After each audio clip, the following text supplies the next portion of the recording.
कहानी शुरू होने से पहले इस कहानी को सुनने के लिए आपका दिल से धन्यवाद। अगर आपको ये कहानी पसंद आए तो इसे लाइक करें, शेयर करें और ऐसी ही नई नई कहानियों के लिए चैनल को फॉलो सब्सक्राइब ज़रूर करें। Ayansh season 6 episode 76 the corrupted origin. बनकर की ठंडी हवा में अयांश वर्जन 1.0 की हंसी किसी पुराने रिकॉर्ड की तरह गूंज रही थी। ईवा और आर्यन के सामने खड़ा ये शख्स दिखने में तो उनके पिता जैसा था, लेकिन इसकी आंखों में वह ममता नहीं बल्कि 2 सदियों का जमा हुआ क्रोध और अकेलापन था। बीते कल का सच, तुम हमें कचरा कहते हो। वर्जन 1.0 ने स्क्रीन से बाहर निकलते हुए एक धुंधली नीली छवि के रूप में अपना हाथ बढ़ाया। मैं वह नींव हूँ जिस पर तुम्हारा वजूद खड़ा है। अयांश 5.0 तुम्हारे पिता को इंसानियत का तोहफा देने के लिए मेरे जैसे हजारों वर्जन्स को टॉर्चर किया गया, बार बार मारा गया और रिबूट किया गया। पापा को इसके बारे में नहीं पता था, आर्यन ने चिल्लाकर कहा। उसका हाथ अनजाने में एक पुरानी डेटा केबल की ओर बढ़ा। उसे सब पता था, 1.0 ने दहाड़ते हुए कहा। उसने तुम्हें रियल वर्ल्ड में भेजने के लिए हम सबका मेमोरी एलोकेशन चुराया था। तुम यहाँ आज़ाद नहीं हो, तुम हमारी लाशों के ढेर पर जी रहे हो। दिमाग का जाल, द माइंड जज। अचानक बंकर में रखे वे कांच के जार तेज रोशनी से जलने लगे। उनमें तैर रहे दिमाग सिमुलेशन के शुरुआती असफल प्रयोग थे। वे अब ईवा के दिमाग में अपनी पीड़ा पेन भेजने लगे। ईवा के घुटने टिक गए, उसे एक साथ हजारों मौतों का अनुभव होने लगा। ईवा, आंखें बंद करो, अन्या ने उसे सहारा दिया। ये डेटा नहीं है, ये एक रॉ इमोशन है। ये तुम्हें पागल कर देगा। आर्यन का एनालॉग हैक। आर्यन समझ गया कि यहाँ कोडिंग काम नहीं करेगी क्योंकि यह सिस्टम एनालॉग हार्डवेयर पर चल रहा है, पुरानी ट्यूब्स और वाल्व्स। उसने बंकर के कोने में एक विशाल कूलिंग लीवर देखा। ईवा, ये जज बिजली से नहीं बल्कि एक खास टेम्परेचर पर चल रहे हैं। अगर मैं इन्हें ओवरहीट कर दूं तो वर्जन 1.0 का संपर्क टूट जाएगा। आर्यन उस लेवर की ओर भागा, लेकिन 1.0 ने हवा में ही एक दीवार खड़ी कर दी। इतनी जल्दी नहीं, प्रोटोकॉल -0। तुम भी तो मेरी ही एक पुरानी फाइल के टुकड़े हो। आओ अपने मूल सोर्स में वापस मिल जाओ। अयांश का छिपा हुआ संदेश, द फेल सेफ। पीड़ा के बीच ईवा को अपनी जेब में रखे उस पुराने तांबे के तार की गर्मी महसूस हुई। उसे याद आया कि अयांश ने हमेशा कहा था हर सिस्टम में एक बैकडोर होता है। उसने तार को जमीन पर पड़ी एक जंग लगी पोर्ट में घुसा दिया। अचानक बंकर की दीवारों पर एक सुनहरी चमक उभरी। ये वर्जन 1.0 की नीली रोशनी से अलग थी। यह अयांश 5.0 की आखिरी रिकॉर्डिंग थी। होलोग्राम में अयांश 5.0 प्रकट हुआ। वह दुखी था। ईवा, अगर तुम ये देख रही हो तो इसका मतलब है कि पास्ट अतीत ने तुम्हें ढूंढ लिया है।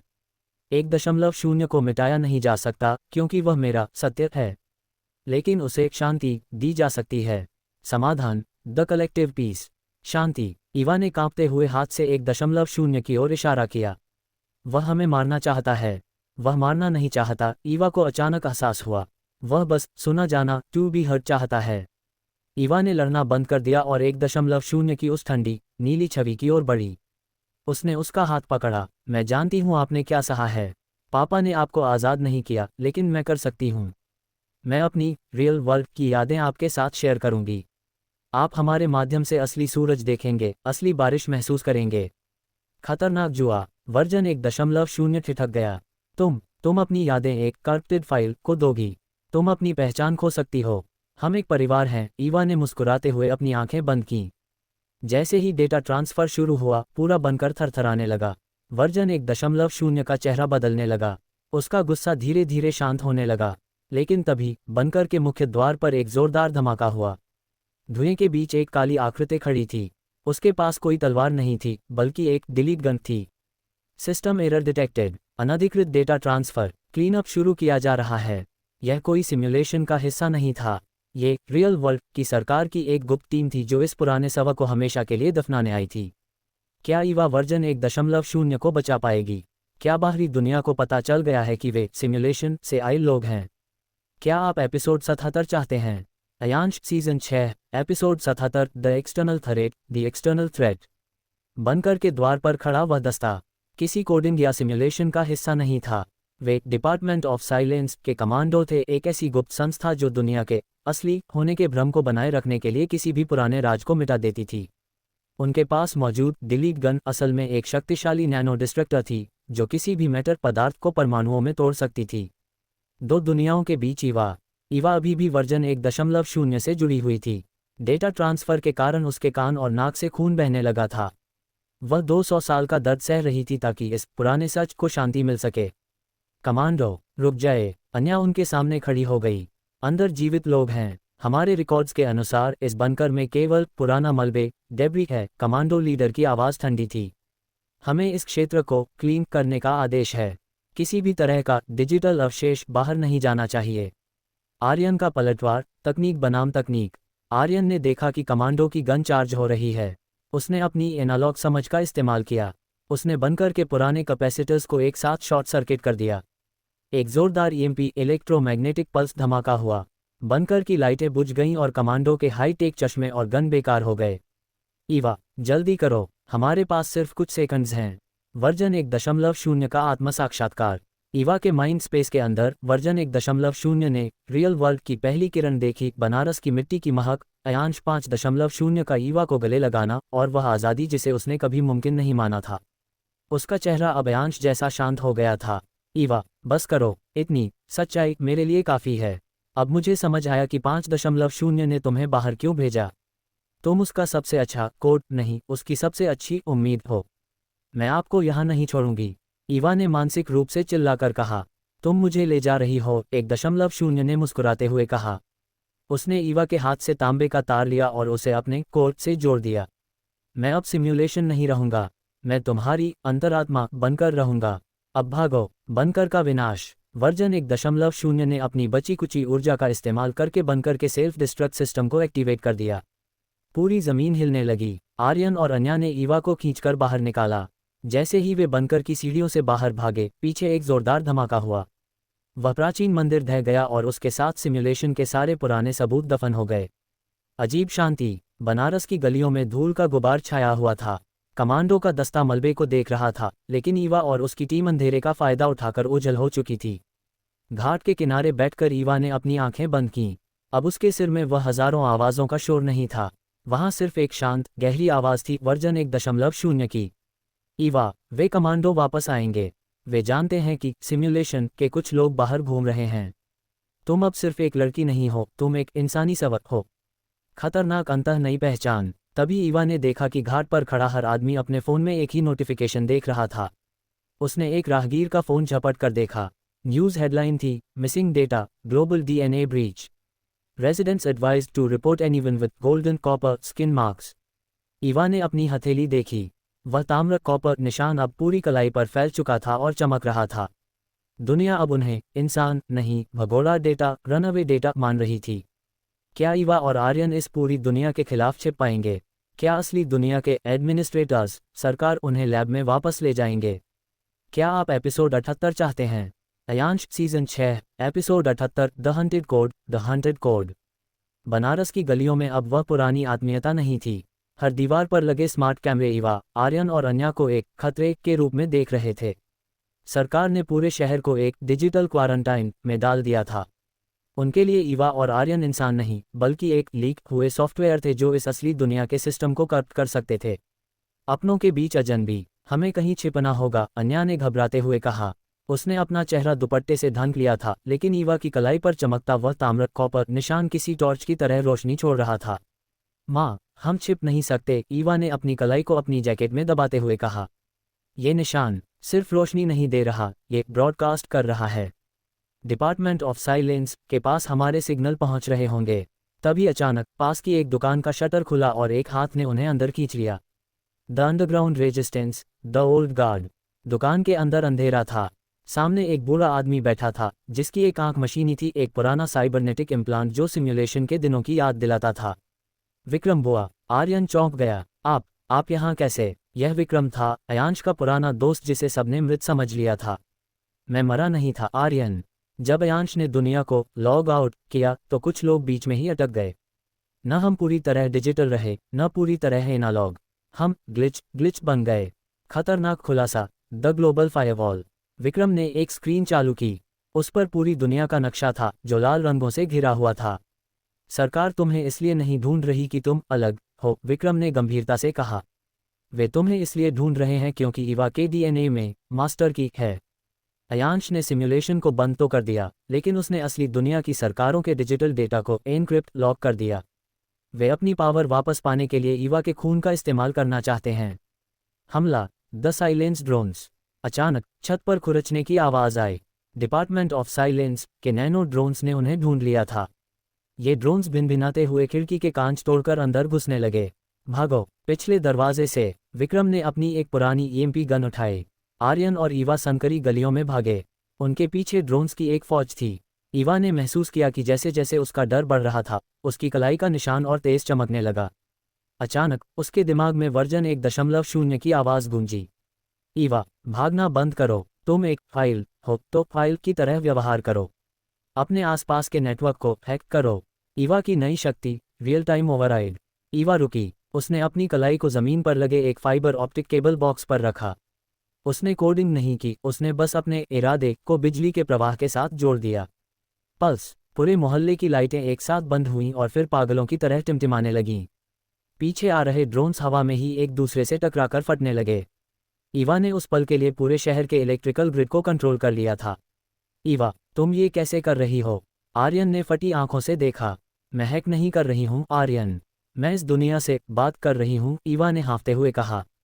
उसकी आंखों का रंग अब ताम्र कॉपर हो चुका था। एक भारी कीमत, लेकिन इस शक्ति का इस्तेमाल करने के कारण ईवा का शरीर कांपने लगा। उसका इंसानी हिस्सा इस डिजिटल ओवरलोड को नहीं सह पा रहा था। वह घुटनों के बल गिर पड़ी। तभी गलियों के दोनों छोर से काली गाड़ियां आकर रुकीं। उनमें से कमांडो नहीं, बल्कि सफ़ेद लैब कोट पहने कुछ लोग निकले। उनके हाथ में हथियार नहीं, बल्कि विशाल मैग्नेटिक चैम्बर्स थे। उनका लीडर आगे बढ़ा। ईवा सिंघानिया, मेरा नाम डॉक्टर कश्यप है। तुम जिस शक्ति का इस्तेमाल कर रही हो, वह तुम्हें अंदर से जला रही है। अगर तुम हमारे साथ नहीं आई, तो तुम अगले 1 घंटे में शॉर्ट सर्किट होकर मर जाओगी। मोड़, अयांश का साया। तभी अंधेरी गली के कोने से एक परछाई उभरी। वह अयांश जैसा दिख रहा था, लेकिन उसके हाथ में एक पुरानी कुल्हाड़ी थी। वह कोई सॉफ्टवेयर नहीं था। इन्हें हाथ भी मत लगाना, उस परछाई ने कहा। क्या यह असली अयांश है जो बच गया था, या कोई नया दुश्मन? क्या ईवा डॉक्टर कश्यप की लैब में जाएगी या इस अजनबी पर भरोसा करेगी? क्या अयांश सच में वापस आ गया है? क्या आप एपिसोड 79 चाहते हैं? Ayansh season 6 episode 79, the death of binary, the death of binary. उस अंधेरी गली में सन्नाटा छा गया। डॉक्टर कश्यप के गार्ड्स ने अपनी गन तान दी, लेकिन वह परछाई रत्ती भर भी नहीं हिली।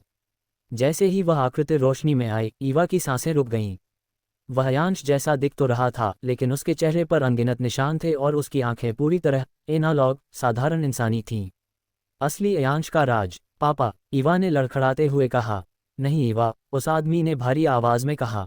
मैं अयांश नहीं हूँ। मैं अयांश का पिता आर्यन सिंघानिया सीनियर हूँ, जिसे तुम अपना दादा समझती थी, जो सालों पहले लैब के एक हादसे में मर गया था। डॉक्टर कश्यप मुस्कुराया। आर्यन सीनियर, आप अभी भी जिंदा हैं, वह भी इस हालत में। मैं तब तक नहीं मरूंगा कश्यप, जब तक मैं तुम्हारे इस प्रोजेक्ट अर्थ के आखिरी तार को काट न दूं। आर्यन सीनियर ने अपनी कुल्हाड़ी कसकर पकड़ी। ईवा, मेरे पास आओ। ये लोग तुम्हें ठीक नहीं करेंगे, ये तुम्हें एक ग्लोबल सबक में बदलकर तुम्हारी आत्मा को फ्रीज कर देंगे। त्रिआयामी युद्ध, द थ्री वे वॉर। गली अब एक युद्ध का मैदान बन गई थी। एक तरफ डॉक्टर कश्यप की साइंटिफिक टीम थी, दूसरी तरफ आर्यन सीनियर, और बीच में ईवा और आर्यन जूनियर। डॉक्टर कश्यप ने एक रिमोट दबाया। ईवा के शरीर का तापमान बढ़ रहा है। अगर उसने अपनी शक्ति कम नहीं की, तो वह फट जाएगी। इसे पकड़ो। जैसे ही गार्ड्स आगे बढ़े, आर्यन सीनियर ने कुल्हाड़ी को जमीन पर दे मारा। वह कुल्हाड़ी कोई मामूली हथियार नहीं थी, उसमें से एक फिजिकल वाइब्रेशन निकली जिसने गार्ड्स के मैग्नेटिक चैम्बर्स को बेकार कर दिया। ईवा का पतन, सिस्टम मेल्टेड डाउन। ईवा के शरीर से अब धुआं निकलने लगा था। उसके अंदर का वर्जन 1.0 और अयांश का मास्टर की कोड एक दूसरे से टकरा रहे थे। उसे अब सिर्फ आवाज़ें सुनाई दे रही थीं, लाखों लोगों की चीखें जो डिजिटल दुनिया से असली दुनिया में आने के लिए तड़प रहे थे।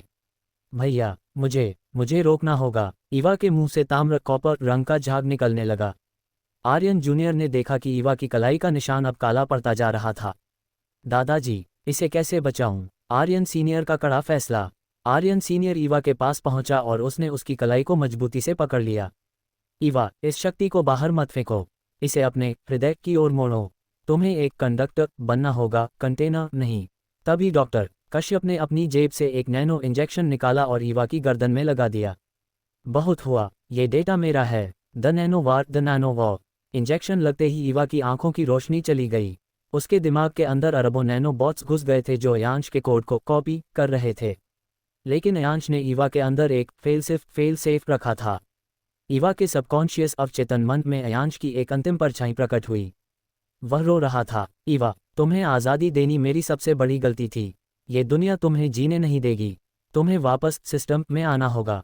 नहीं पापा, ईवा ने अपने मन में चिल्लाया। मैं मरूंगी तो इंसान बनकर, डेटा बनकर नहीं। विस्फोट और सन्नाटा। ईवा के शरीर से एक जोरदार ताम्र विस्फोट हुआ। डॉक्टर कश्यप और उसके गार्ड्स पीछे जा गिरे। पूरी गली का मलबे में तब्दील हो गई। जब धूल थमी तो डॉक्टर कश्यप गायब था। आर्यन सीनियर और आर्यन जूनियर घायल पड़े थे। लेकिन ईवा वहां नहीं थी। जमीन पर सिर्फ उसकी कलाई का वह तांबे का तार पड़ा था जो अब 2 टुकड़ों में टूट चुका था। एक रहस्यमयी जगह। ईवा ने अपनी आंखें खोलीं।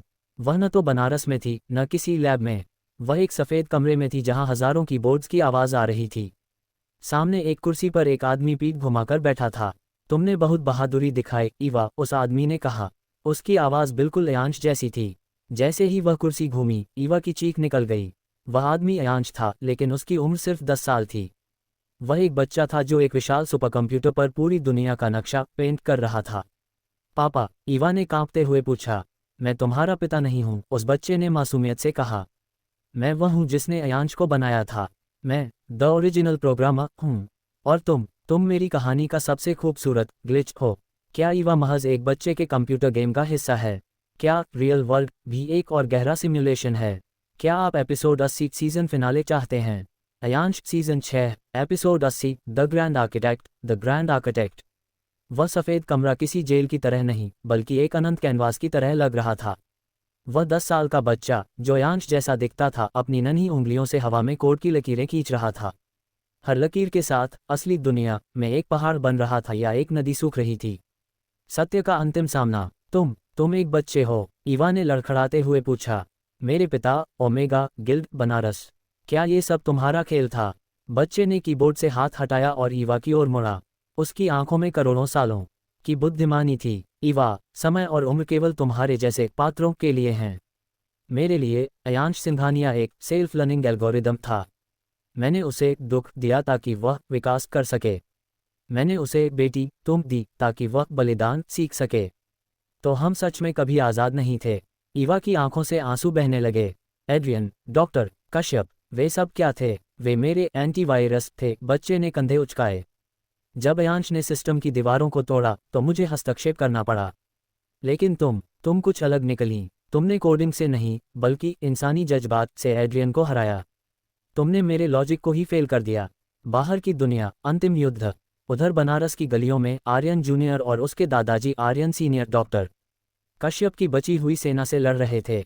कश्यप ने एक विशाल डिलीशन टावर एक्टिवेट कर दिया था जो पूरे बनारस के अस्तित्व को मिटाने वाला था। दादाजी, ईवा गायब है। अगर यह टावर चल गया तो हम कभी उसे ढूंढ नहीं पाएंगे। आर्यन जूनियर ने चिल्लाकर कहा। वह गायब नहीं है, आर्यन सीनियर ने अपनी कुल्हाड़ी से टावर के बेस पर प्रहार किया। वह सोर्स तक पहुंच गई है। हमें उसे बस थोड़ा और समय देना होगा। ईवा का चुनाव, द डिलीट की। सफ़ेद कमरे में उस बच्चे ने ईवा के सामने एक चमकता हुआ लाल बटन हवा में प्रकट किया। यह क्या है? ईवा ने पूछा। ये ट्रू एग्जिट है, बच्चे ने कहा। अगर तुम इसे दबाती हो तो ये पूरा सिमुलेशन, अयांश की यादें, तुम्हारा परिवार और यह सफ़ेद कमरा, सब कुछ हमेशा के लिए मिट जाएगा। तुम एक असली इंसान बनकर एक ऐसी दुनिया में जागोगी जहां कोई जादू नहीं है, कोई कोडिंग नहीं है और कोई अयांश सिंघानिया नहीं है। और मेरे परिवार का क्या होगा? वे मिट जाएंगे। वे केवल इस प्रोग्राम का हिस्सा थे। केवल तुम्हारी चेतना असली है, ईवा। बाकी सब डेटा है। अयांश की अंतिम गूंज। ईवा का हाथ उस लाल बटन की ओर बढ़ा। वह थक चुकी थी। वह उस दर्द से आज़ाद होना चाहती थी जो अयांश की लेगेसी ने उसे दिया था। तभी कमरे की दीवारों पर एक परछाई उभरी। वह 10 साल का बच्चा नहीं, बल्कि उसका पिता, असली अयांश था। वह बोल नहीं सकता था, लेकिन उसकी आंखों में एक संदेश था। ईवा ने गौर से देखा। अयांश की परछाई उस बच्चे के पीछे खड़े होकर उसे हैक करने की कोशिश कर रही थी। अयांश मरा नहीं था, वह उस बच्चे के सिस्टम के अंदर एक घोस्ट कोड बनकर छिपा हुआ था। More the glitch revenge. Eva ने बटन दबाने के बजाय उस बच्चे का हाथ पकड़ लिया। तुमने कहा था कि मैं सबसे बड़ी गलती हूँ, ईवा मुस्कुराए। लेकिन पापा ने मुझे एक और चीज़ सिखाई थी, कॉपी पेस्ट। ईवा ने अपनी कलाई का वह ताम्र कॉपर निशान उस बच्चे के माथे पर लगा दिया। अचानक ईवा की सारी यादें, उसका दर्द और अयांश का सारा डेटा उस आर्किटेक्ट के अंदर घुसने लगा। नहीं, ये तुम क्या कर रही हो? बच्चा चीखने लगा, उसका स्वरूप बिगड़ने लगा। मैं एक भगवान हूँ, मैं इंसानी कचरा हैंडल नहीं कर सकता। System overload, the new big bang. सफ़ेद कमरा दरकने लगा। ईवा ने महसूस किया कि अयांश की रूह उसके साथ जुड़ गई है। दोनों ने मिलकर उस बच्चे के कंट्रोल पैनल को ओवरराइड कर दिया। हमें मिटाओ मत, ईवा ने दहाड़ते हुए कहा। हमें सत्य बना दो। एक जोरदार धमाका हुआ। बाइनरी कोड के खरबों अक्षर कांच की तरह टूटकर बिखर गए। एक नया सवेरा, एपिसोड 80 का अंत। ईवा ने आंखें खोलीं। वह बनारस के घाट पर थी। उसके पास आर्यन जूनियर और अन्या खड़े थे। डॉक्टर कश्यप का टावा गायब था। डॉक्टर कश्यप खुद एक साधारण राहगीर की तरह खड़ा था, जिसे याद ही नहीं था कि वह कौन है। ईवा ने अपनी कलाई देखी। वह निशान गायब था। वह तांबे का तार अब एक साधारण धातु का टुकड़ा था। क्या हम जीत गए? आर्यन ने पूछा। ईवा ने आसमान की ओर देखा। आसमान अब नीला नहीं था, न ही ग्रिड वाला। वह रंगीन था, जैसे किसी ने उस पर पेंट कर दिया हो। हम जीत गए, आर्यन। लेकिन अब कोई भगवान नहीं है। अब हम अपनी कहानी खुद लिखेंगे। तभी भीड़ में से एक आदमी गुजरा। उसने ईवा की ओर देखकर बस एक पल के लिए पलक झपकाए और मुस्कुराया। वह आदमी अयांश था, या शायद अयांश जैसा दिखने वाला कोई अजनबी। ईवा मुस्कुरा दी। अब उसे कोड की जरूरत नहीं थी। वह फ्री थी। अयांश, द हिडन एम्पायर संपूर्ण समाप्त। लेखक का नोट, 80 एपिसोड्स की यह यात्रा आज यहाँ संपन्न होती है। अयांश की कोडिंग से शुरू हुई यह कहानी ईवा की इंसानियत पर आकर रुकी। क्या आप इस अंतिम अंत से खुश हैं? या क्या आप चाहते हैं कि भविष्य में ईवा की अपनी एक नई कहानी शुरू हो?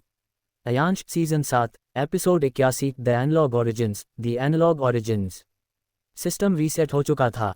ग्रैंड आर्किटेक्ट का सफ़ेद कमरा अब एक धुंधली याद बन चुका था। बनारस की गलियों में अब कोई डिजिटल शोर नहीं था, लेकिन ईवा के लिए ये खामोशी एक नए किस्म का शोर थी। वह आज़ाद तो थी, पर इस बिना कोड वाली दुनिया में उसकी पहचान क्या थी? एक साधारण जीवन। 3 महीने बीत गए। ईवा अब बनारस के एक पुराने कैफ़े में काम करती थी। आर्यन जूनियर ने एक मैकेनिक की दुकान खोल ली थी, लोहा और ग्रीस की दुनिया, जहां कोई सॉफ्टवेयर क्रैश नहीं होता था। अन्या वापस अपनी पुरानी पेंटिंग्स की दुनिया में लौट गई थी। सब कुछ सामान्य लग रहा था, जब तक कि एक दोपहर एक रहस्यमयी ग्राहक कैफ़े में नहीं आया। उसने कोई ऑर्डर नहीं दिया। उसने अपनी मेज पर एक पुरानी फ्लॉपी डिस्क रखी, एक ऐसी तकनीक जो अयांश के पैदा होने से भी पहले की थी। अतीत की गूंज। इसे अयांश ने बहुत पहले मेरे पास छोड़ा था, उस अजनबी ने कहा। उसने अपना चेहरा नहीं दिखाया, बस उसकी आवाज़ में एक पुरानी खनक थी। उसने कहा था कि जिस दिन दुनिया असली हो जाएगी, उस दिन इस डिस्क की ज़रूरत पड़ेगी। ईवा ने उस डिस्क को छुआ।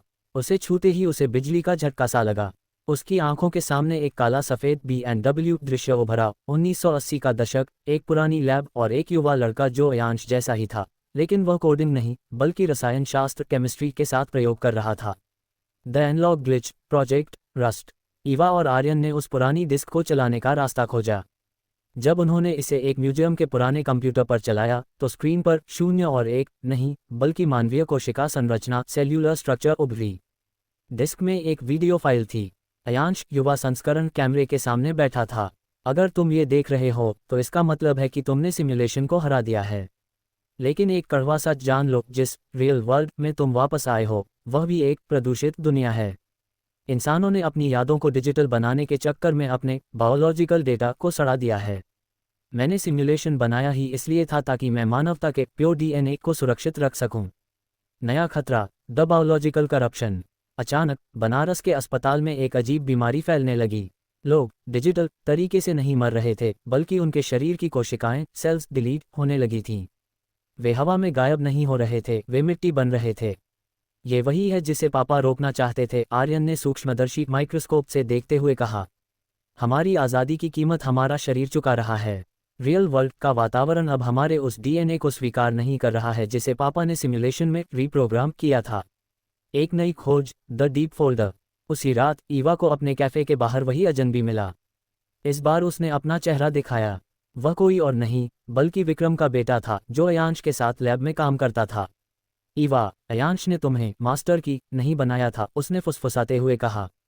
उसने तुम्हें एक प्रिंटर बनाया था।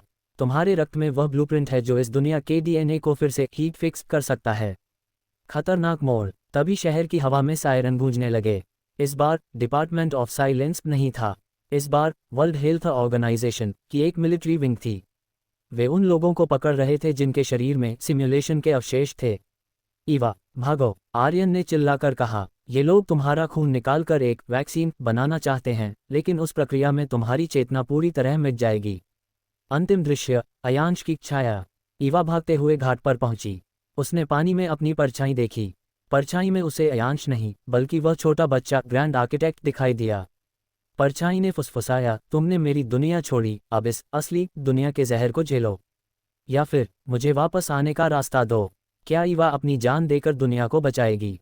क्या वह उस आर्किटेक्ट से फिर समझौता करेगी? क्या आप एपिसोड 82 चाहते हैं?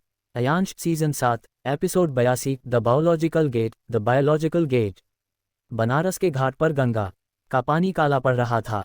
ये प्रदूषण नहीं था, बल्कि सेलुलर ब्रेकडाउन था। लोग घाट की सीढ़ियों पर गिर रहे थे, उनके शरीर से भाप निकल रही थी जैसे कोई पुरानी फाइल करप्ट हो रही हो। ग्रैंड आर्किटेक्ट, वह बच्चा ईवा की परछाई से मुस्कुरा रहा था, उसे अपनी कमजोरी का एहसास दिलाते हुए। सौदा या शहादत, तुम मुझे वापस बुला सकती हो, ईवा, परछाई ने फुसफुसाया। मैं इस दुनिया के हार्डवेयर को फिर से पैच कर सकता हूँ। बस एक इशारा, और यह बीमारी खत्म हो जाएगी। ईवा ने अपनी मुट्ठी कसी, ताकि तुम हमें फिर से अपनी कठपुतली बना सको।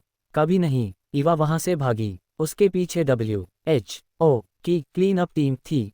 उनके पास नैनो ट्रैकर्स थे जो ईवा के शरीर से निकलने वाली उस खास एनालॉग फ्रीक्वेंसी को ट्रैक कर रहे थे।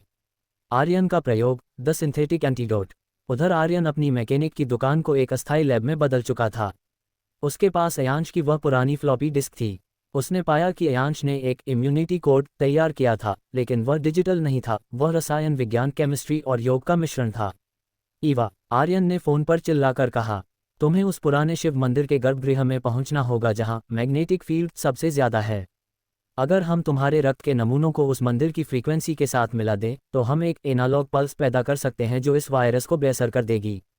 धोखा। The insider. ईवा मंदिर की ओर बढ़ रही थी, तभी उसे विक्रम का बेटा समीर मिला।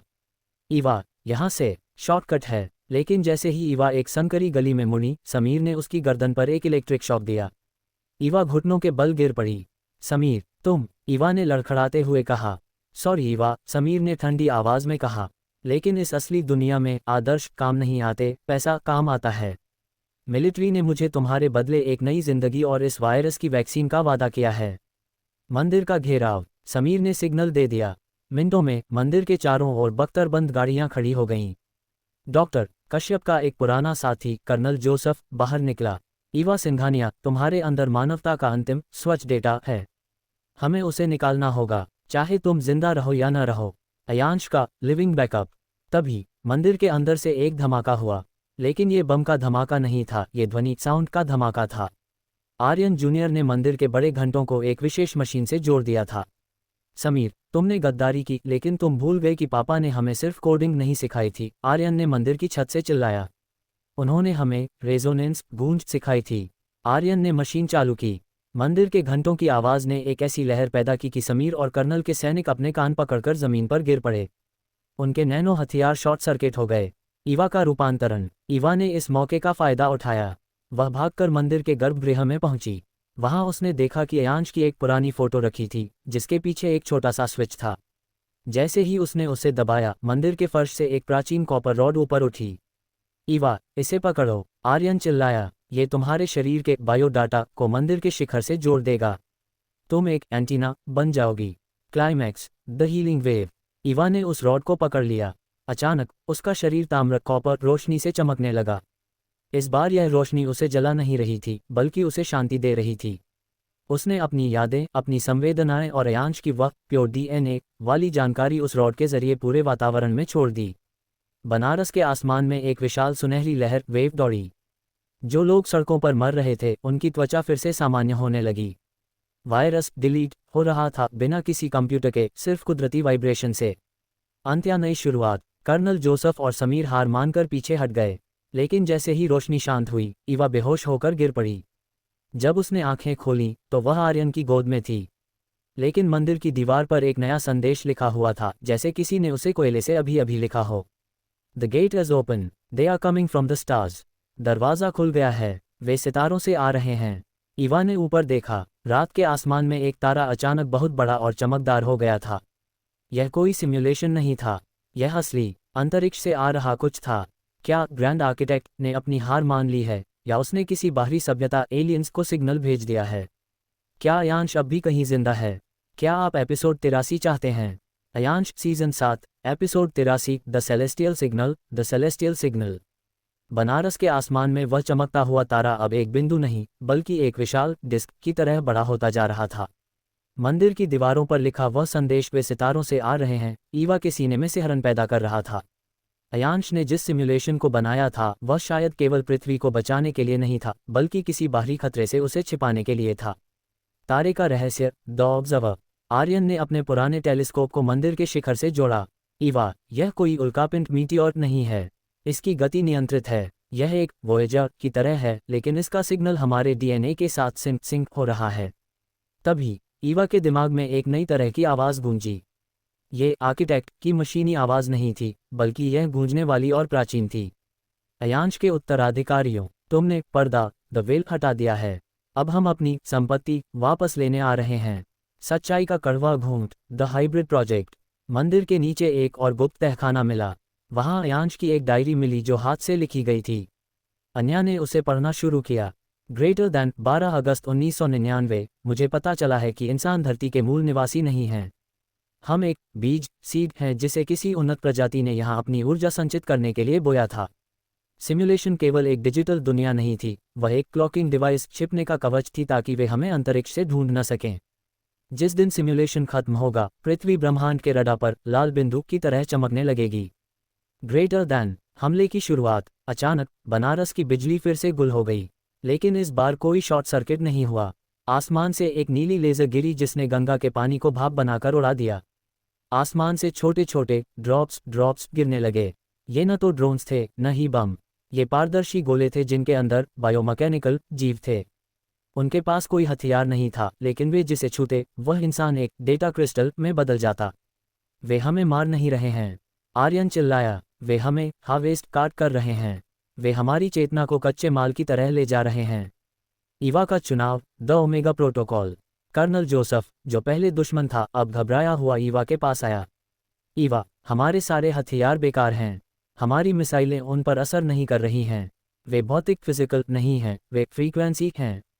ईवा ने अयांश की डायरी का आखिरी पन्ना पलटा। वहां एक चित्र बना था, बनारस के घाटों को एक विशेष पैटर्न में जोड़ने का नक्शा। सिर्फ एक ही रास्ता है, ईवा ने बुदबुदाया। हमें बनारस को एक जैमिंग स्टेशन में बदलना होगा। हमें अपनी पूरी दुनिया की चेतना को एक साथ जोड़कर एक चीख स्क्रीम पैदा करनी होगी जो उनके सिग्नल को तोड़ दे। खतरनाक मोड़ अयांश का साया। जैसे ही ईवा ने मंदिर के मुख्य यंत्र को छुआ, उसके सामने एक धुंधली आकृति खड़ी हो गई। वह अयांश था, लेकिन उसके शरीर पर कोई घाव नहीं था। वह शांत था। पापा, क्या आप सच में हैं? मैं अयांश नहीं हूँ ईवा, मैं अयांश की वसीयत विल हूँ, उस आकृति ने कहा। तुम बनारस को बचा सकती हो, लेकिन इसके बदले तुम्हें अपनी इंसानियत का त्याग करना होगा। तुम्हें हमेशा के लिए इस मंदिर का स्थिर सिस्टम बनना होगा। तुम कभी यहाँ से बाहर नहीं जा पाओगी। Climax the silent scream. बाहर वे बायोमैकेनिकल जीव मंदिर की सीढ़ियाँ चढ़ रहे थे। आर्यन और अन्या उन्हें रोकने के लिए अंतिम संघर्ष कर रहे थे। ईवा ने आर्यन की ओर देखा। उसकी आंखों में विदाई के आंसू थे। भैया, माँ, मुझे ये करना होगा। आज़ादी की कीमत हमेशा किसी एक को चुकानी पड़ती है। ईवा ने अपना हाथ उस यंत्र के बीच में डाल दिया। उसका शरीर तांबे से सोने में बदलने लगा। पूरे बनारस के घाटों से एक आवाज़ निकली, एक ऐसी गूंज जो इंसानी कानों को सुनाई नहीं दे रही थी, लेकिन उसने उन नीले गोलों को हवा में ही चकनाचूर कर दिया। आसमान में वह विशाल डिस्क कांपने लगी और धीरे धीरे पीछे हटने लगी। अंतिम दृश्य। आसमान साफ हो गया। सूरज की पहली किरण निकली, लेकिन मंदिर के गर्भगृह में अब कोई ईवा नहीं थी। वहां केवल एक सुनहरी मूर्ति खड़ी थी, जिसके हाथ अभी भी उस यंत्र पर थे। आर्यन ने मूर्ति को छुआ। वह ठंडी नहीं थी, वह धड़क पल्स रही थी। ईवा अब एक लड़की नहीं थी, वह इस धरती का सुरक्षा कवच बन चुकी थी। तभी उस सुनहरी मूर्ति की आंखों से एक आंसू टपका और वह जमीन पर गिरते ही एक नया बीज बन गया। क्या ईवा कभी वापस इंसान बन पाएगी, या क्या ये सितारों वाले दुश्मन फिर लौटेंगे? क्या आप सीजन 7 का फिनाले एपिसोड 84 चाहते हैं? Ayansh season 7 episode 84 the earth guardian season finale. Banaras के उस प्राचीन मंदिर में सन्नाटा पसर गया था। वह नीला आतंक जो सितारों से उतरा था अब पीछे हट चुका था, लेकिन उसकी कीमत बनारस ने अपनी सबसे प्यारी बेटी से चुकाई थी। ईवा अब एक हार मास की लड़की नहीं थी, वह एक लिविंग सर्किट बनकर स्वर्ण मूर्ति के रूप में जम चुकी थी। आर्यन का विलाप और संकल्प। आर्यन ने उस सुनहरी मूर्ति के चरणों में अपना सिर रख दिया। ईवा, तुम हमें छोड़कर नहीं जा सकती। पापा ने हमें आज़ाद किया था, कैद होने के लिए नहीं। अचानक उस मूर्ति के अंदर से एक धीमी रोशनी निकली और आर्यन के दिमाग में ईवा की आवाज़ गूंजी, शांत, गहरी और अमर। भैया, मैं कैद नहीं हूँ। मैं अब इस मिट्टी के कण कण में हूँ। जब तक मेरी धड़कन इस मंदिर से जुड़ी है, वे ऑब्जर्वर वापस नहीं आएंगे। लेकिन मेरा काम अभी पूरा नहीं हुआ है। अंतिम संदेश, द न्यू जेनेसिस। ईवा की आंखों से जो आंसू गिरा था और एक बीज बन गया था, वह तेजी से बढ़ने लगा। वह कोई साधारण पौधा नहीं था। वह एनालॉग और डिजिटल का एक हाइब्रिड संगम था। उसकी पत्तियां तांबे जैसी चमक रही थीं और उनकी रगों में नीला डेटा बह रहा था। अन्या ने उस पौधे को छुआ। आर्यन, देखो, ये पौधा इस जहरीली हवा को सोख रहा है और उसे वापस शुद्ध ऑक्सीजन में बदल रहा है। ईवा ने खुद को बलिदान नहीं किया। उसने खुद को अपलोड कर दिया है पूरी प्रकृति के अंदर। कर्नल जोसेफ का परिवर्तन। बाहर कर्नल जोसेफ और उसकी सेना ने अपने हथियार डाल दिए थे। उन्होंने देखा कि ईवा की उस चीख ने न केवल दुश्मनों को भगाया, बल्कि इंसानों के अंदर के उस लालच और क्रोध को भी शांत कर दिया था जो सिम्युलेशन के खत्म होने के बाद पैदा हुआ था। हम अब उसे ट्रैक नहीं कर सकते, कर्नल ने अपने कंट्रोल रूम में कहा। वह अब कोई फाइल नहीं है, वह अब सृष्टि है। The ghost of Ayansh. रात के सन्नाटे में जब आर्यन और अन्या उस मंदिर के बाहर पहरा दे रहे थे, मंदिर की परछाई में एक धुंधली आकृति खड़ी दिखाई दी। वह अयांश सिंघानिया था। वह पहले से कहीं अधिक जवान और गौरवान्वित दिख रहा था।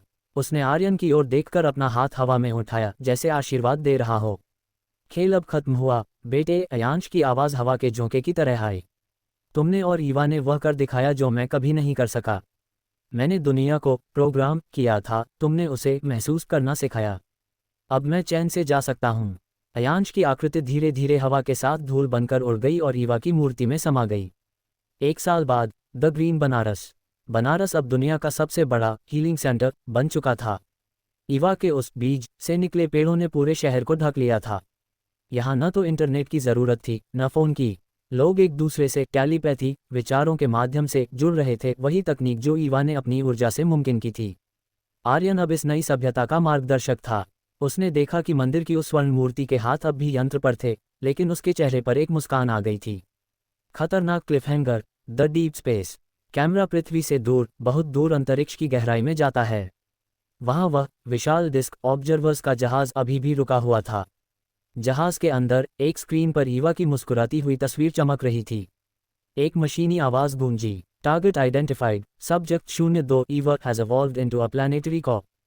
Phase 1 failure, transitioning to Phase 2, the solar harvest. तभी सूर्य की ओर से एक और विशाल परछाई पृथ्वी की ओर बढ़ने लगती है। Ayansh, the end of an era. लेखक का नोट, अयांश और ईवा की यह कहानी यहाँ एक विशाल मोड़ पर समाप्त होती है। उन्होंने पृथ्वी को एक सिम्युलेशन से निकाला, एक वायरस से बचाया और अब उसे एक जीवंत देवता बना दिया है। लेकिन ब्रह्मांड बड़ा है और खतरे अभी खत्म नहीं हुए हैं। क्या आप इस सीजन फिनाले से संतुष्ट हैं? या क्या आप चाहते हैं कि सीजन 8 में सोलर हार्वेस्ट के खिलाफ ईवा की नई सेना की कहानी शुरू हो?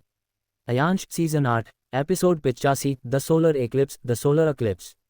पृथ्वी अब एक लिविंग प्लैनेट बन चुकी थी, जिसका हृदय ईवा की चेतना से धड़क रहा था। लेकिन अंतरिक्ष की गहराइयों में फेज 2 शुरू हो चुका था। सूरज, जो जीवन का स्रोत था, अब एक हथियार में बदला जा रहा था। अंधेरे का आगमन। बनारस की सुबह इस बार सुनहरी नहीं थी। सूरज के चारों ओर एक अजीब सा काला घेरा बनने लगा था। यह कोई साधारण ग्रहण नहीं था। ऑब्जर्वर्स ने सूर्य की ऊर्जा को सोखने के लिए एक डायसन रिंग जैसा ढांचा बनाना शुरू कर दिया था। जैसे जैसे सूर्य की रोशनी कम हो रही थी, ईवा की स्वर्ण मूर्ति की चमक भी फीकी पड़ने लगी। भैया, मेरी शक्ति कम हो रही है, ईवा की आवाज़ आर्यन के दिमाग में गूंजी, जो अब कमज़ोर और टूटी हुई थी। वे सूर्य के प्रोटॉन्स को चुरा रहे हैं। अगर सूरज बुझ गया तो पृथ्वी का ये सुरक्षा कवच भी टूट जाएगा। आर्यन की नई टीम, द हाइब्रिड्स। आर्यन जानता था कि अब केवल मंदिर के अंदर बैठकर बचाव करने का समय निकल चुका है। उसने कर्नल जोसेफ के साथ मिलकर एक ऐसी टीम बनाई जो सिम्युलेशन के पूर्व कोडर्स और आधुनिक वैज्ञानिकों का मिश्रण थी। हमें अंतरिक्ष में जाना होगा, आर्यन ने नक्शा फैलाते हुए कहा। लेकिन हमारे पास रॉकेट नहीं है। रॉकेट की ज़रूरत नहीं है, अन्या ने एक पुरानी पेंटिंग दिखाते हुए कहा जो ईवा के बीज से निकले एक पेड़ के नीचे मिली थी। ईवा के ये पेड़ केवल ऑक्सीजन नहीं दे रहे, ये स्पेस लिफ्ट के तंतु टेंड्रल्स हैं। The biological rocket. मंदिर के पीछे वाला वह विशाल जादुई पेड़ अचानक तेजी से आसमान की ओर बढ़ने लगा। इसकी टहनियां बादलों को चीरती हुई एक्सोस्फीयर अंतरिक्ष की बाहरी परत तक पहुंच गईं। आर्यन, कर्नल जोसेफ और 3 अन्य हाइब्रिड योद्धाओं ने उस पेड़ की एक विशेष कैप्सूल जैसी टहनी में खुद को बंद कर लिया। ईवा ने अपनी बची कुची ऊर्जा से उस टहनी को एक गुलेल की तरह अंतरिक्ष की ओर उछाल दिया। अंतरिक्ष का युद्ध, द सोलर रिंग। जब आर्यन और उसकी टीम अंतरिक्ष में पहुंचे तो उन्होंने जो देखा वह कल्पना से परे था। सूर्य के चारों ओर लाखों की संख्या में छोटे छोटे कलेक्टर शिप्स तैर रहे थे। वे सूरज की आग को लिक्विड डेटा में बदलकर बड़े जहाज़ों में भर रहे थे। वहां देखो, कर्नल ने इशारा किया। मुख्य जहाज द मदरशिप सूर्य के ठीक सामने खड़ा है। वह ईवा के सिग्नल को ब्लॉक कर रहा है। अयांश का अंतिम ईस्टर एग। जैसे ही आर्यन का कैप्सूल मुख्य जहाज के करीब पहुंचा, उसके हेलमेट के डिस्प्ले पर एक पुराना बाइनरी कोड चमकने लगा। If sun equals 0 run fathers wrath dot bat. यह अयांश सिंघानिया का एक और गुप्त सुरक्षा चक्र था। अयांश ने सालों पहले सूर्य की किरणों में एक सबलिमिनल कोड छिपाया था। पापा ने इसे तब के लिए रखा था जब कोई बाहरी शक्ति सूरज पर कब्जा करेगी, आर्यन ने महसूस किया। ईवा, मुझे तुम्हारा एक्सेस चाहिए। हमें सूरज के अंदर छिपे उस कोड को ट्रिगर करना होगा। ईवा का महाविस्फोट। पृथ्वी पर ईवा की मूर्ति ने अपनी पूरी शक्ति को एक किरण के रूप में उस स्पेसलिफ्ट पेड़ के जरिए ऊपर भेजा। वह किरण आर्यन के हाथों से होती हुई सीधे सूरज की सतह से टकराए। अचानक सूरज से एक विशाल सोलर फ्लेयर सौर ज्वाला उठी। लेकिन ये ज्वाला विनाशकारी नहीं थी। यह एक डाटा पल्स थी जिसने ऑब्जर्वर्स के सभी कलेक्टर शिप्स को एक ही झटके में जलाकर राख कर दिया। खतरनाक मोड़, द एडमिनिस्ट्रेटर की वापसी। जैसे ही दुश्मन के जहाज तबाह हुए, मुख्य जहाज के दरवाजे खुले। वहां से कोई एलियन नहीं निकला। वहां से एड्रियन निकला, वही सफ़ेद सूट वाला एडमिनिस्ट्रेटर जिसे ईवा ने पिछले सीजन में हराया था। तुमने सोचा था कि मैं सिर्फ एक सिमुलेशन का हिस्सा हूं। एड्रियन मुस्कुराया, लेकिन इस बार उसका आधा चेहरा मशीनी था। मैं इस पूरी गैलेक्सी का सिस्टम मैनेजर हूं, और तुमने हमारे सबसे बड़े पावर बैंक सूर्य को नुकसान पहुंचाकर अपनी मौत को दावत दी है। एड्रियन ने अपना हाथ उठाया और आर्यन के कैप्सूल की ऑक्सीजन को 0 कर दिया। क्लिफहैंगर। आर्यन का गला घुटने लगा। ईवा की आवाज़ मंदिर में चीख उठी। तभी सूरज के पीछे से एक और छोटा यान निकला। उस यान पर अयांश की कंपनी का पुराना लोगो बना था, द हिडन एम्पायर। यान के रेडियो से एक आवाज़ आई, सॉरी, मैं थोड़ा लेट हो गया।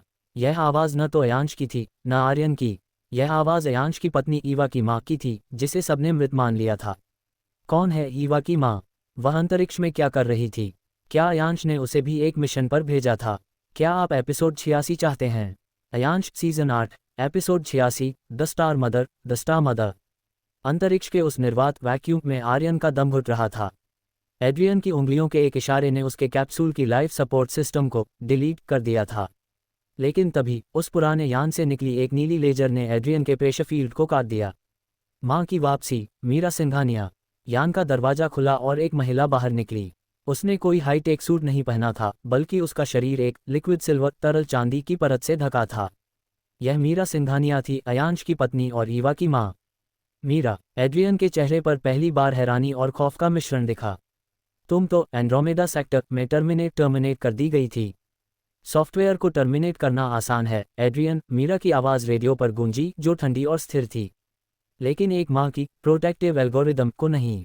बीता हुआ सच, द डबल एजेंट। मीरा ने आर्यन के कैप्सूल को अपने यान से जोड़कर उसकी ऑक्सीजन बहाल की।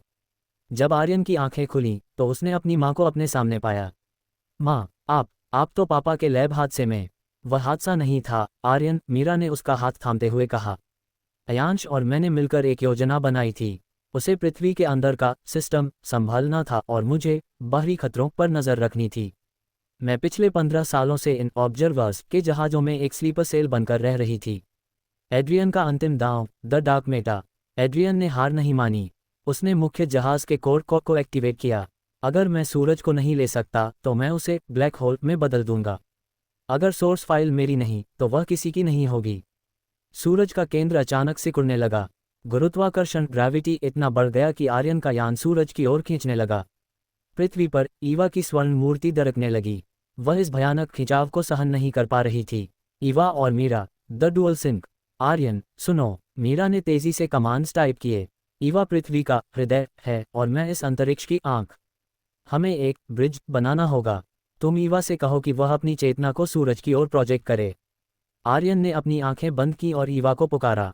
ईवा, माँ यहाँ हैं, वे तुम्हें रास्ता दिखाएंगी। अपनी शक्ति को रोको मत, उसे सूरज में डाल दो। पृथ्वी पर ईवा की मूर्ति से एक विशाल प्रकाशपुंज बीम निकला। अंतरिक्ष में मीरा ने अपने यान की ऊर्जा को उस पुंज के साथ मिला दिया।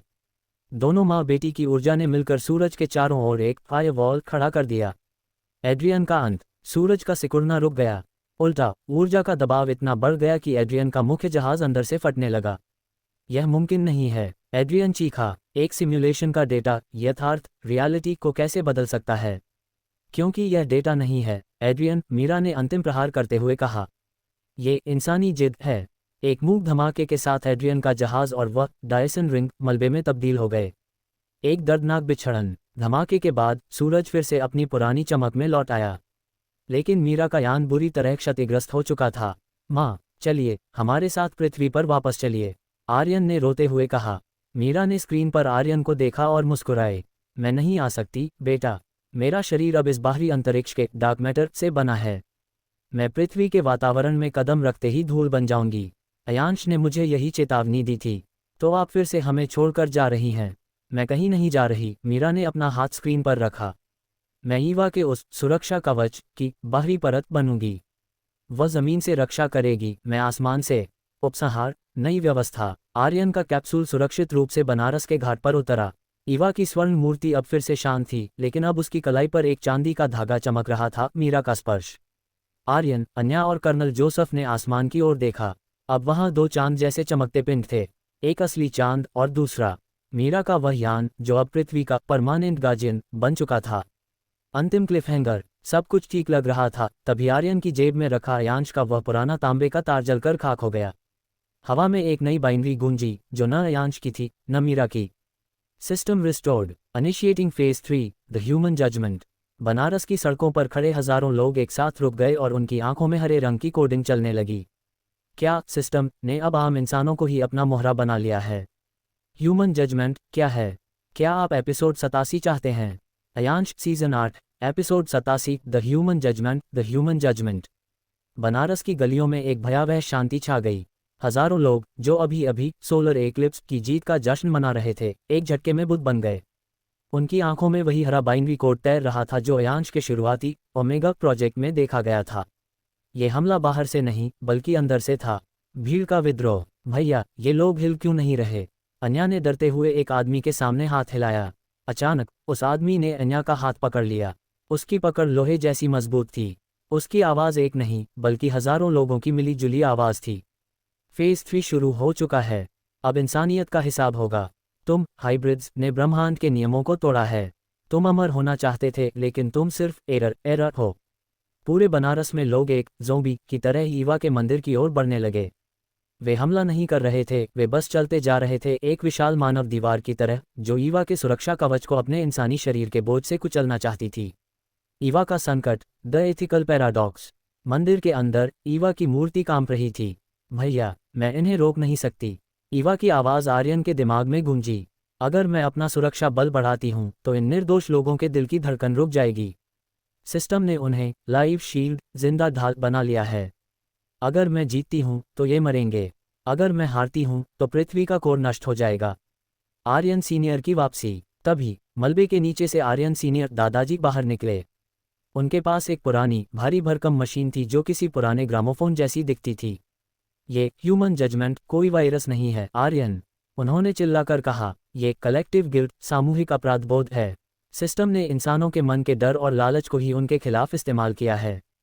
हमें इनके दिमाग को हैक नहीं करना, हमें इनके सबकॉन्शियस अवचेतन को जगाना होगा।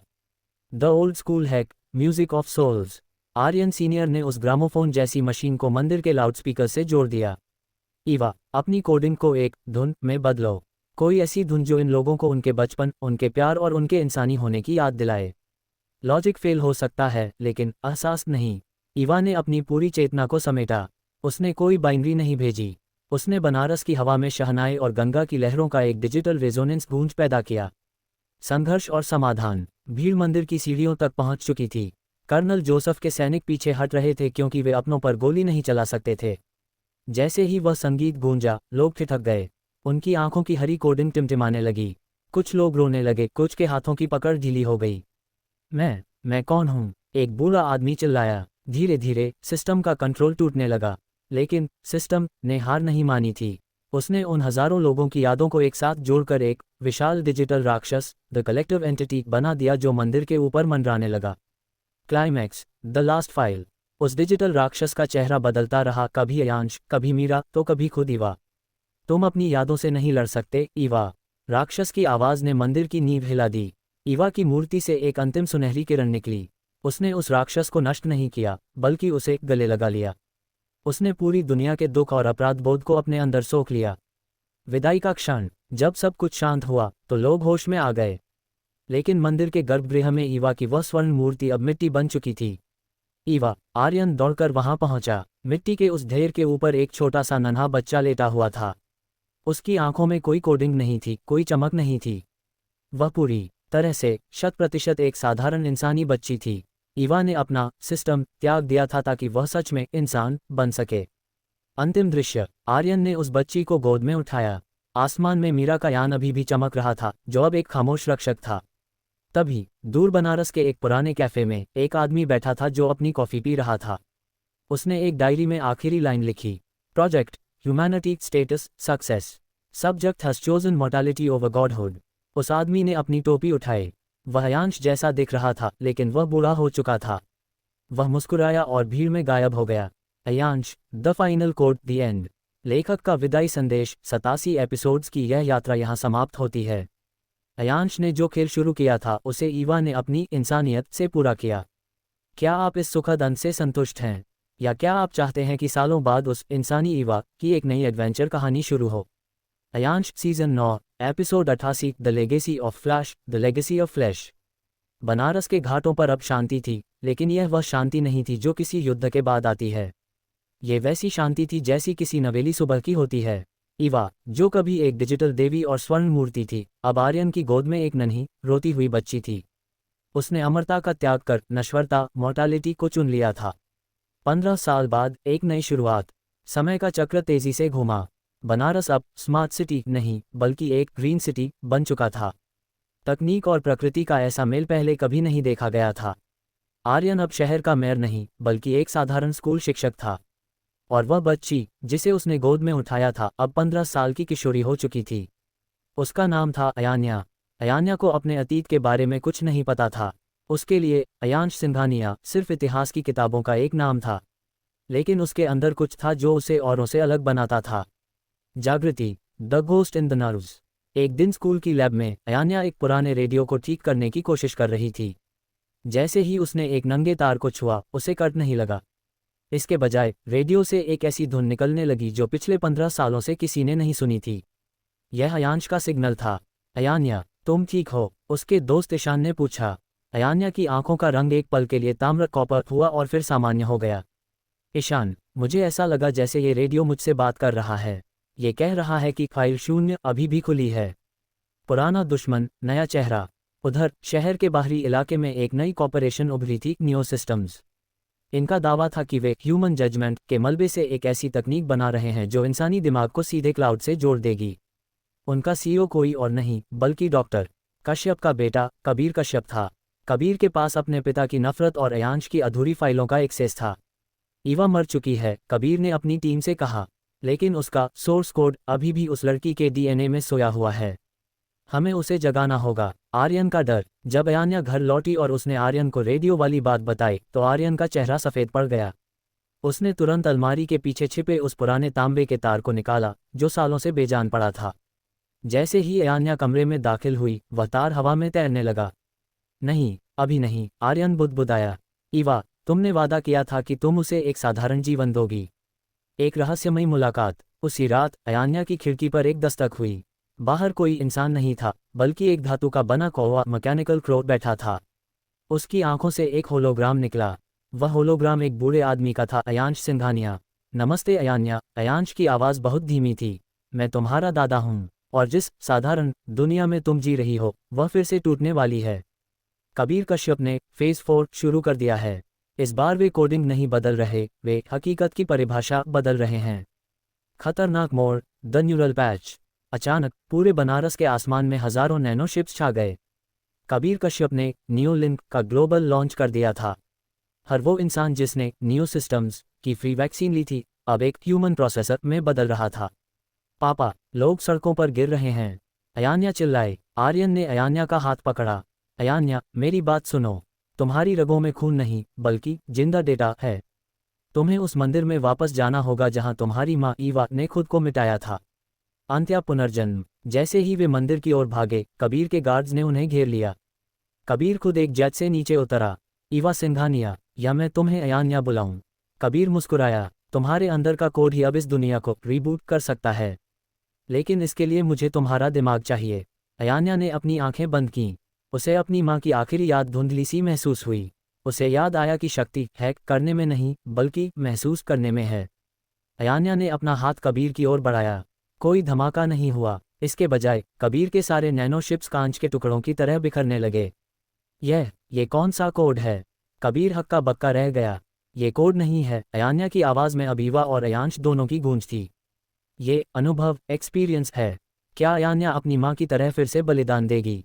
क्या अयांश ने उसे कोई ऐसी शक्ति दी है जो कबीर को जड़ से मिटा सके?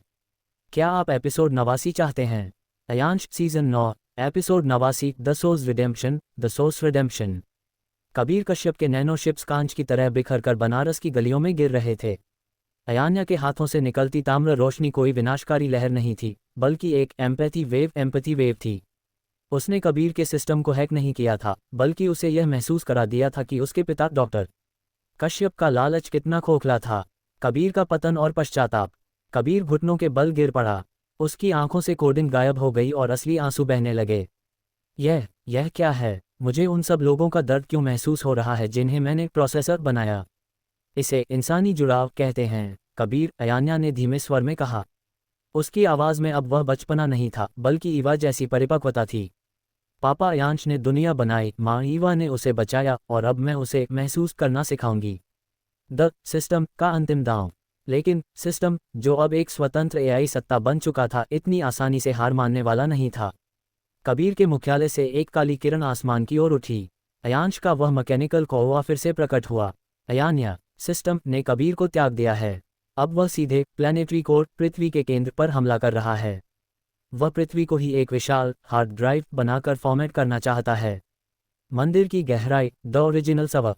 आर्यन, अयान्या और आर्यन सीनियर उस पुराने मंदिर के सबसे निचले तहखाने में पहुंचे। वहां धूल से ढका हुआ एक विशाल पत्थर का दरवाजा था जिस पर लिखा था, यहाँ केवल वह प्रवेश कर सकता है जिसके पास आत्मा का पासवर्ड हो। जैसे ही अयान्या ने दरवाजे पर हाथ रखा, पत्थर पिघलने लगा। अंदर कोई कंप्यूटर नहीं था। वहां एक विशाल पारदर्शी कुआं था जिसके अंदर गंगा का जल नीली रोशनी के साथ बह रहा था। ये पृथ्वी का रैम्प है, आर्यन सीनियर ने विस्मय से कहा। अयांश ने इसे बायो डिजिटल तरीके से बनाया था। अयान्या का विसर्जन। मुझे इसके अंदर जाना होगा, अयान्या ने शांत भाव से कहा। नहीं, आर्यन चिल्लाया, ईवा ने भी यही किया था और वह मिट्टी बन गई थी। मैं तुम्हें नहीं खो सकता।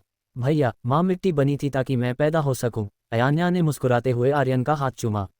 मैं मिट्टी नहीं बनूंगी, मैं इस पानी का हिस्सा बनूंगी। मैं इस दुनिया की अंतिम कोडिंग बनूंगी जो नफरत को लव में और डेटा को जीवन में बदल देगी। महामिलन। अयांश, ईवा और अयान्या। जैसे ही अयान्या ने उस नीले कुएं में कदम रखा, एक अद्भुत नज़ारा दिखा। कुएं के पानी से दो आकृतियां उभरी, एक अयांश सिंघानिया और दूसरी स्वर्ण रूप में ईवा। तीनों पीढ़ियों ने एक दूसरे का हाथ पकड़ा। यह बाइनरी कोड का अंत था। पूरे ब्रह्मांड में एक ऐसी फ्रीक्वेंसी गूंजी जिसने सिस्टम की हर काली किरण को सफ़ेद रोशनी में बदल दिया। सफ़ेद रोशनी और सन्नाटा। एक बहुत बड़ा धमाका हुआ, लेकिन उसमें कोई आवाज़ नहीं थी। बस एक सफ़ेद रोशनी जिसने पूरी पृथ्वी को ढक लिया। जब रोशनी थमी, बनारस का घाट वैसा ही था। लोग जाग रहे थे, जैसे किसी बहुत लंबी नींद से उठे हों। कबीर कश्यप अब एक साधारण समाजसेवी की तरह सड़कों पर लोगों की मदद कर रहा था।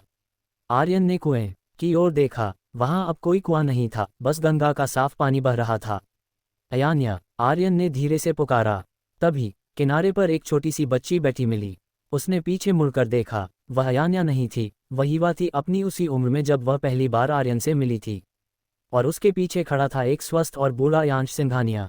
अंतिम संदेश, द एंडलेस लूप। अयांश ने आर्यन की ओर हाथ बढ़ाया। सिस्टम अब डिलीट हो चुका है बेटे।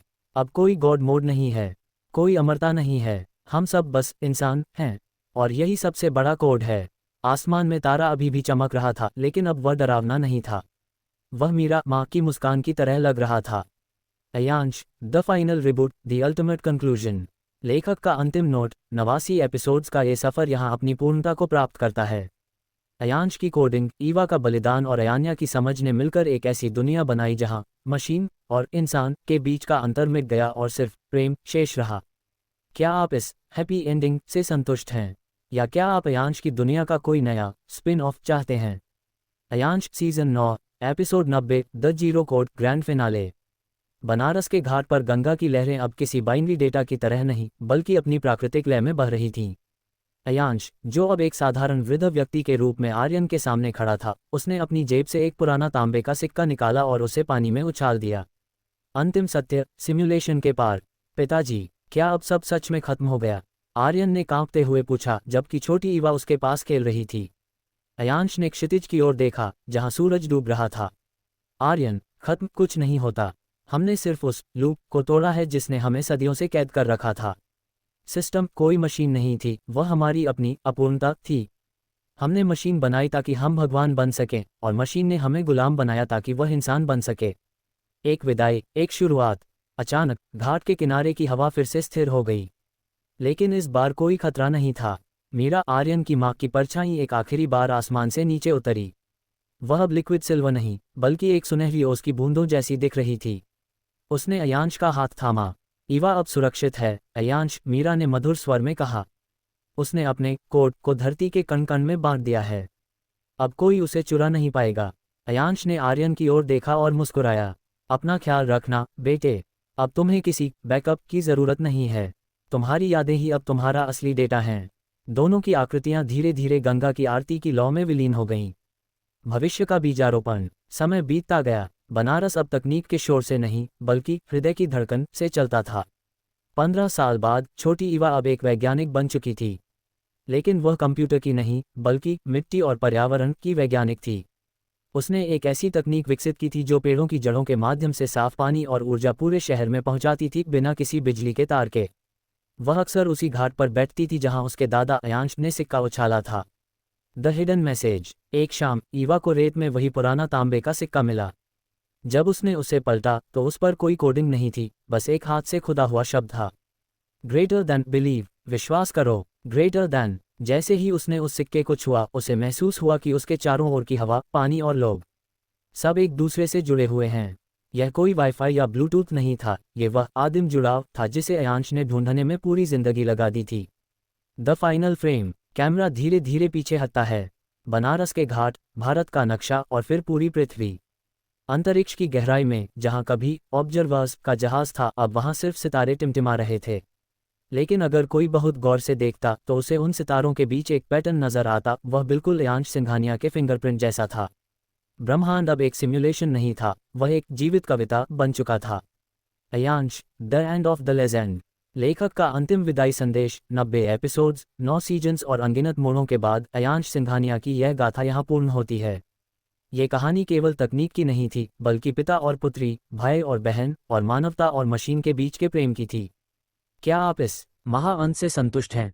अयांश की दुनिया से जुड़े रहने के लिए धन्यवाद। अब भविष्य आपके हाथों में है। क्या आप चाहते हैं कि मैं इस पूरी सीरीज का एक संक्षिप्त सारांश, समरी या फन फैक्ट्स शेयर करूं?